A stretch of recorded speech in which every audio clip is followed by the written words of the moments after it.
Subscribe کیجیے ہمارے channel نور رضا کو اور بیل آئیکن کو پریس کیجیے جس سے آپ کو ہماری نیو ویڈیو کی نوٹیفیکیشن ملتی رہے. میرے آقا مصطفیٰ کریم رؤوف الرحیم علیہ تحیت و تسلیم فرماتے ہیں قیامت کی نشانیاں کچھ چھوٹی ہیں کچھ بڑی ہیں اور مختلف اوقات میں قیامت کی نشانیوں کا ظہور ہوگا. ان میں سے قیامت کی نشانیوں میں ایک نشانی میرے آقا مصطفیٰ کریم رؤوف الرحیم صلی اللہ علیہ وسلم نے یہ بیان فرمائی، ماں اپنے آقا کو پیدا کرے گی، ماں سے آقا پیدا ہوگا. ماں سے آقا کے پیدا ہونے کا مقصد کیا ہے؟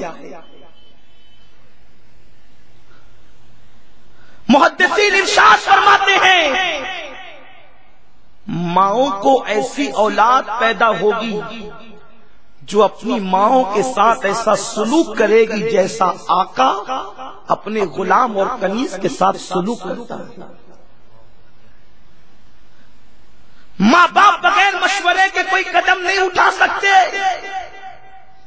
آج کا ماحول آپ دیکھیں، اگر باپ زندگی بھر کما کر ترقی پر لے گیا اور آج وہی کاروبار بیٹے کے ہاتھ میں ہے اور باپ کو اگر کوئی کہہ دے کہ آپ مدرسے میں چندہ دے دیں یا آپ یہ کام کر دیں تو باپ کہتا ہے میں پہلے اپنے بیٹے سے مشورہ کروں گا اس کے بعد تمہیں جواب دوں گا. ماں کہتی ہے میں پہلے اپنے بیٹے سے مشورہ کروں گی اس کے بعد جواب دوں گی. میں مشورے کا مخالف نہیں، مشورہ کرنا اچھی بات ہے، لیکن مشورہ ماں باپ شفقت کی بنیاد پر نہیں کر رہے ہیں، یہاں اولاد کے شر سے بچنے کی بنیاد پر کر رہے ہیں. اس لیے کہ اگر میں نے اولاد کے مشورے کے بغیر مدرسے میں چندہ دے دیا، کسی غریب کی مدد کر دی یا کوئی فیصلہ کر لیا تو میری اولاد مجھے ڈانٹے گی، مجھ پہ گھر میں پریشر ڈالا جائے گا، مجھے ذلیل کیا جائے گا، مجھے رسوا کیا جائے گا.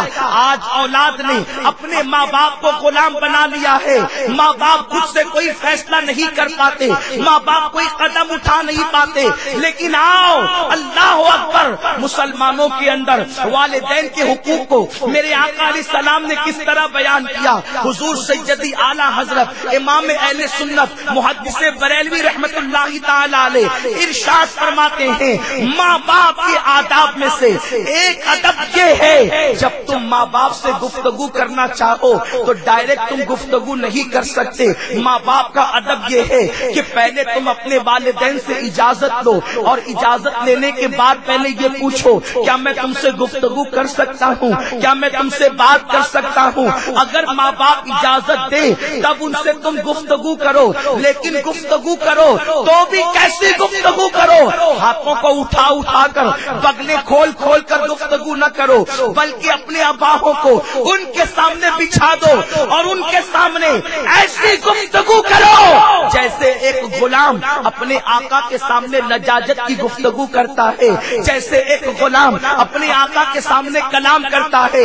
میں تم سے پوچھنا چاہتا ہوں، حاجیوں کو دیکھو، نمازیوں کو دیکھو، صدقہ و خیرات کرنے والوں کو دیکھو، اتنا ماشاءاللہ مجھے آپ پر شک نہیں کتنے وہ لوگ ہیں جو ماں باپ کے ساتھ اس طرح کی گفتگو کرتے ہیں، کتنے وہ لوگ ہیں جو والدین کے ساتھ گفتگو کرتے ہیں. میرے پیارے آقا صلی اللہ علیہ وسلم کے پیارے دیوانوں، جیسا لہجہ دوسروں کے ساتھ ہوتا ہے ویسا ہی لہجہ والدین کے ساتھ ہوتا ہے. یہ آثار قیامت میں سے ایک اثر ہے، یہ قیامت کی نشانیوں میں سے ایک نشانی ہے. میرے پیارے آقا علیہ الصلوۃ و تسلیم کے پیارے دیوانوں، ماں اپنے آقا کو پیدا کرے گی، ماں اپنے آقا کو جنے گی.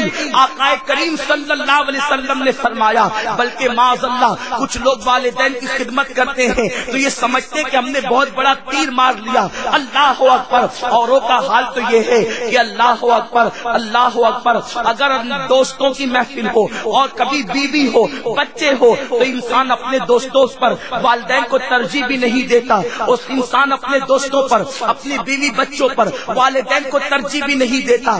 حالات یہ ہیں کہ معاذ اللہ اگر والدین بوڑھے ہو جائیں تو انہیں گھر کا کچرا سمجھا جاتا ہے، انہیں معاذ اللہ اسی طریقے سے غیر ضروری سمجھ کر کے گھر میں رکھا جاتا ہے. کتنے وہ لوگ ہیں جو خالص وجہ اللہ ماں باپ کی خدمت کرتے ہیں. لوگوں کا حال تو یہ ہے ہے چلو بوڑھے ماں باپ کی خدمت کر لو، اگر خدمت نہیں کریں گے تو دنیا کیا کہے گی، دنیا تانا دے گی۔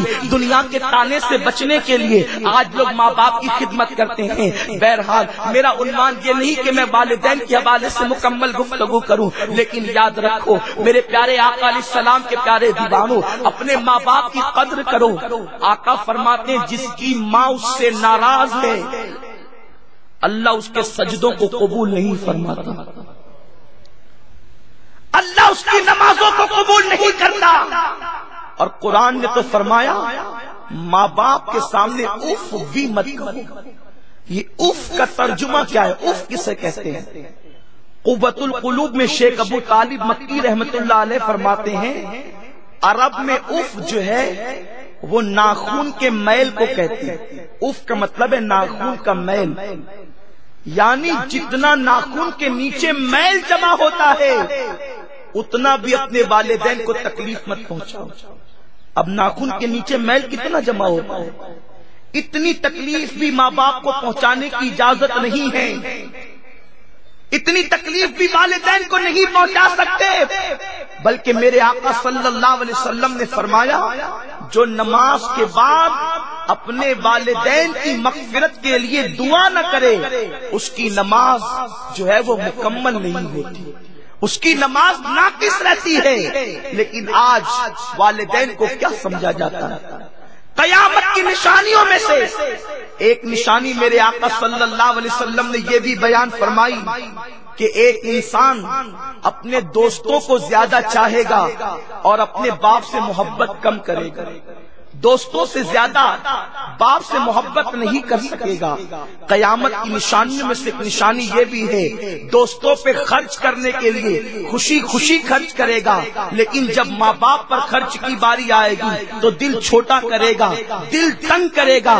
آج آپ دیکھ لیں قیامت کتنی قریب ہے۔ قیامت کی یہ نشانی آج ہمارے معاشرے میں ظاہر ہے کہ جب کبھی اللہ اکبر پکنک کا معاملہ ہو، دوستوں کی محفل کا معاملہ ہو، یاروں کی محفل کا معاملہ ہو، ہزاروں روپے دوستوں کی پکنک پر خرچ کر دی جاتی ہے، لیکن اگر بوڑھے ماں باپ بڑھاپے میں بیمار ہو جائیں اور بچے سے خرچ طلب کریں، بیٹا ہم بیمار ہو گئے ہیں ہماری مدد تو کرو، اچھے ڈاکٹر سے ہمارا معائنہ تو کرواؤ، تو بیٹا کہتا ہے بس کیجئے، بڑھاپے میں آپ کو کتنے پیسے لگتے ہیں، میں آپ کے پیچھے خرچ کرتے کرتے تھک چکا ہوں۔ میرے پیارے آقا صلی اللہ علیہ وسلم کے پیارے دیوانوں، یہ قیامت کی نشانیوں میں سے ایک نشانی ہے کہ لوگ اپنے دوستوں پہ خرچ کریں گے اور ماں باپ پر خرچ کرنے میں دل چھوٹا کریں گے۔ آج یہ نشانی بھی ظاہر ہو گئی، نام بڑا کرنے کے لیے، دوستوں میں جھوٹی عزت بنانے کے لیے انسان ہزاروں روپے خرچ کرتا ہے۔ میں دوستوں پہ خرچ کرنے کو منع نہیں کرتا، یقیناً میرے آقا نے فرمایا جو دوستوں پہ خرچ کرے اللہ اس کو صدقے کا ثواب عطا فرماتا ہے، لیکن جہاں دوستوں پہ خرچ کرتے ہو وہی والدین پر بھی تو خرچ کرو۔ دوستوں پر جھوٹی عزت دھاپ جمانے کے لیے ہزاروں روپے خرچ کرتے ہو، ماں باپ پر تنگی کرتے ہو۔ سنو آقا ارشاد فرماتے ہیں جو ماں باپ پہ خرچ کرتا ہے اللہ اس کی زندگی میں اضافہ فرما دیتا ہے، اس کی زندگی کو بڑھا دیتا ہے۔ اللہ اکبر، زندگی پوری دنیا کی دولت دے کر ایک سیکنڈ زندگی نہیں بڑھ سکتی، لیکن ماں باپ پر خرچ کرنے کی برکت یہ ہے کہ جب انسان ماں باپ پہ خرچ کرے تو اللہ اس کی زندگی میں اضافہ فرما دیتا ہے، اس کی زندگی میں بڑھوتری کر دیتا ہے۔